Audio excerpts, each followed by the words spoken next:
In Bodhisattva practices, we cover compassion. It's divided into 5 parts, focusing on 6 perfections. Additionally, we will study the 4 practices mentioned in the sutras. We will also learn about the principles for eliminating afflictive emotions. Furthermore, we will practice benefiting others with mindfulness and clear awareness. And finally, dedicating all virtuous routes towards perfect enlightenment. These are the 5 aspects. The first of these is the cultivation of the 6 perfections. They are divided into the 6 paramitas. The first one discussed is the paramita of generosity. Regarding generosity, it is explained here as follows. If one can even give up one's own body to attain Buddhahood, how much more so should one be able to give up all external possessions?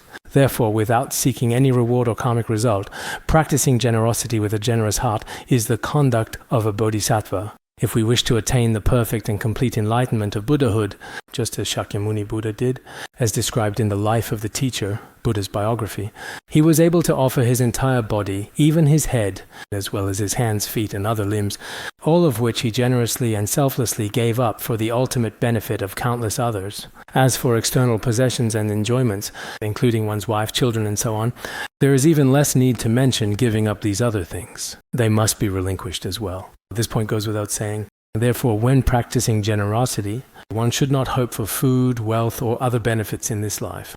When I practice generosity in this very life, when I give something to someone, I hope that they will treat me better in the future. Or, for example, I give to them now, and because of this merit, I wish to be wealthy in this life, and so on. Or in the next life, I hope to receive the great ripened result of abundant enjoyments. Some people also think if I give a lot in this life, then in the future I will become a wealthy person.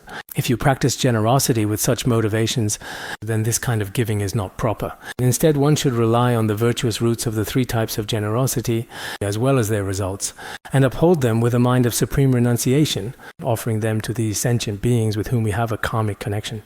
This is the conduct of generosity that all children of the Buddha should practice. As stated in the Entering the Middle Way, the perfection of generosity is actually the ability to let go. It is a mind of relinquishment. Generosity is essentially a mind of letting go. As it is said in the Way of the Bodhisattva, with a mind that gives away body, wealth, and virtue to sentient beings, the sutra says, the perfection of giving is complete. If we can offer our own body and wealth, as well as all our merits and virtuous roots to sentient beings, the Buddha's sutras say this is called the generosity paramita, the virtuous intention of giving, as well as the bodily and verbal actions it inspires. So what is the actual essence of generosity? First, it is the virtuous intention in my mind to practice generosity. This intention is one aspect of the essence of generosity. And once I have this intention, my body and speech will also follow this intention and engage in certain actions. This too is called generosity. In fact, giving through body, speech, and mind is called generosity. Properly offering internal and external possessions is called material generosity. Generosity is divided into material giving, offering one's own internal and external belongings, and saving sentient beings from the fears caused by humans, non-humans, and evil spirits. For example, when we release living beings, or when these sentient beings, humans, non-humans, and even evil spirits, including some sick people, we recite sutras for them, and then they are no longer afraid. This is also the giving of fearlessness. Next is the giving of Dharma. What is the giving of Dharma? It is to expound the true Dharma without error. There should be no mistakes or misconceptions. It also importantly includes diligently studying or thoughtfully teaching about the blameless and commendable activities in the world. Whether you study or give teachings in our worldly life, there are many blameless undertakings. How to effectively live in this complex world, how to diligently work and contribute, how to successfully earn money and secure your financial future, how to strategically do business and achieve prosperity. In fact, these ways of living in the world are also very important. If we put it this way, this is also the giving of Dharma. There are 2 types of Dharma giving. One is transcendent, teaching the true Dharma. The other is guiding people to live their lives in a blameless way, helping them get through their lives. This is also a form of Dharma giving. So sometimes when we chat with others, helping everyone to live a pure life, this too is a kind of Dharma giving. So in some cases, sometimes, maybe in the future, some Dharma friends may or may not be spreading the true Dharma. I want to teach the 400 verses. I want to teach you the Shurangama Sutra. But whether the Shurangama Sutra can be taught is still unknown, and whether one is able to teach it at all. In fact, without a certain level of wisdom, it might not be possible to continue teaching. In the past, many people taught the Shurangama Sutra. I thought it should be just like teaching any other sutra. But after teaching the Shurangama Sutra this time, if you don't have a foundation in Buddha Dharma, you might end up just reciting the lineage over and over at the end. Some Dharma teachers are like this. When they encounter the most difficult parts, they tell a worldly story and just move on.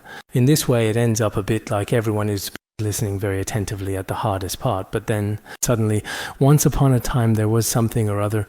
All right, that's it for today. Then they skip a line and continue teaching. That probably doesn't work. This is called Dharma giving. The way to give rise to a mind of letting go, as explained in the way of the Bodhisattva, is to give up one's body and possessions, and also to have the foundation of bodhicitta for all practices, and to make aspirations for enlightenment, which is the root of all giving. That mind of letting go just mentioned, there is, first and foremost, the profound practice of cultivating bodhicitta. And if you cultivate bodhicitta, you can give away your wealth and even your body, and also make aspirations to give up everything. You aspire, I want to give my body, I want to give my property, I want to give my money. I genuinely want to give away all of the money that is currently in my wallet. I also truly want to give away all of the valuable bank cards, this giving, that giving. After a while, you end up with nothing at all, and you feel very miserable. This is the most supreme. What I meant earlier was the way of letting go. One is cultivating bodhicitta, the other is making aspirations. In this way, it becomes the root of all giving, and it is the most supreme. The same goes for the other paramitas as well. The significant faults of clinging to material possessions and the profound merits of truly generous giving. Oh, right, this absolutely relates to the following important section. It's the same for the other paramitas as well. You need to give rise to bodhicitta and also make aspirations. Actually, it's the same with observing precepts. If you want to uphold the precepts well, one is to give rise to bodhicitta and the other is to make aspirations. I want to become someone who upholds pure precepts. Then when it comes to patience, you also need to give rise to bodhicitta and make aspirations. So that's easier to understand, right? That's probably what it means. Then it goes on to say, the faults of clinging to possessions and the merits of generous giving. In the condensed Prajnaparamita Sutra, actually this is from the condensed Prajnaparamita Sutra. I couldn't find it in the condensed Prajnaparamita verses, it's in the condensed Prajnaparamita Sutra. It says here, if you give, afflictions will not take hold. If you practice generosity, afflictions won't be able to control you. Stinginess is not the path of the noble ones. It gives rise to confusion.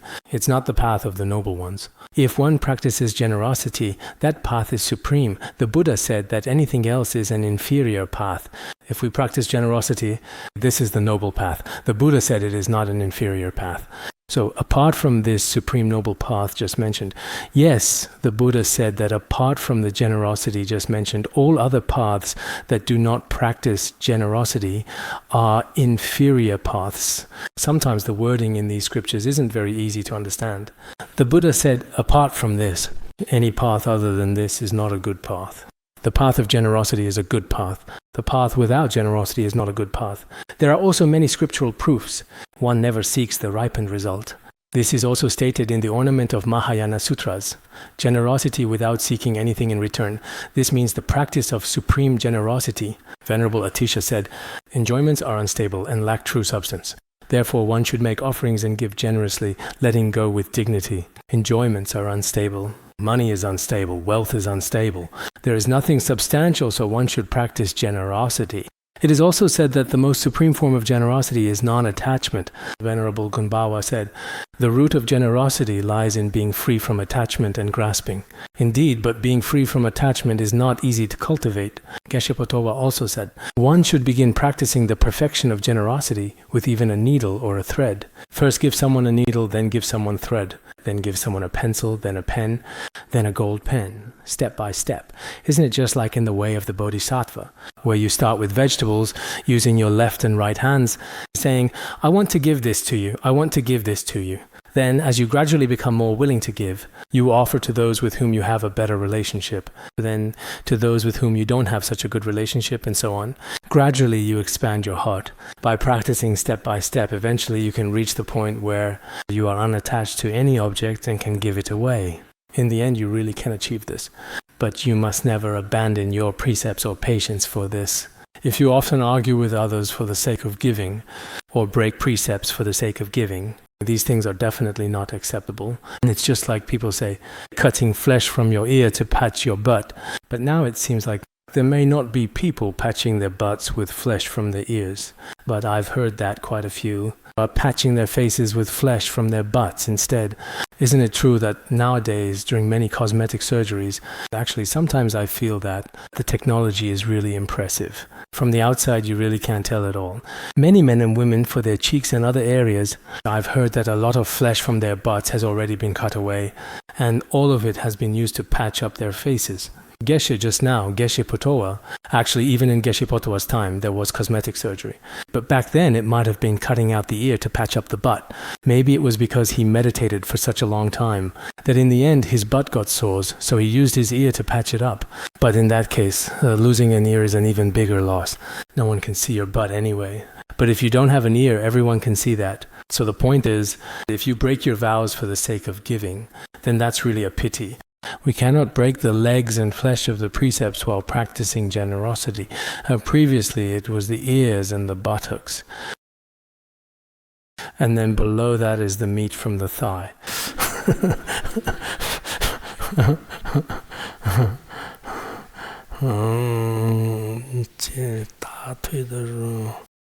This is a metaphor.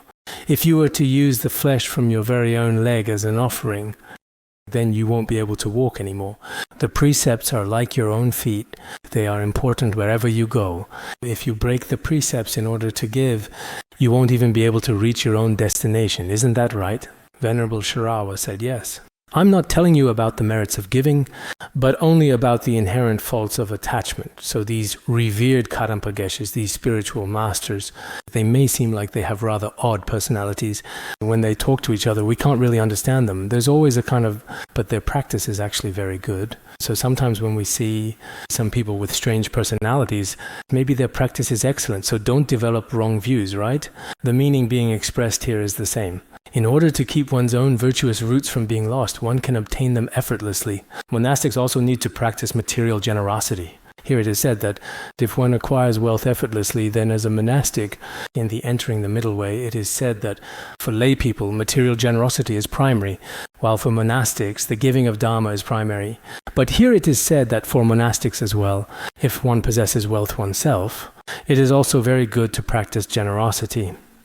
Bodhisattva Thogme Sangpo himself also said, "The Buddha praises giving that does not seek immediate reward in this life, nor ripens in future lives. As for the Buddha's view on the results in this life, and the giving that brings ripened results in future lives, he does not praise either of these." So what does the Buddha praise? It is giving that does not seek the results of this life or the ripened results of future lives. This kind of giving is the purest. It is also said that when seeing a beggar, one should greet them with joy and a smile. When you see a beggar, you should greet them with a smile. But many Khenpos and stewards at our institute say, "The beggar came today. Why didn't you drive him away?"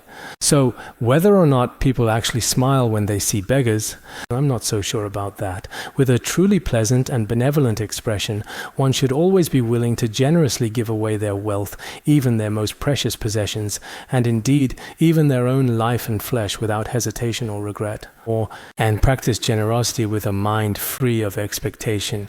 He also aspires to practice the 3 kinds of generosity and puts this into practice accordingly. Okay.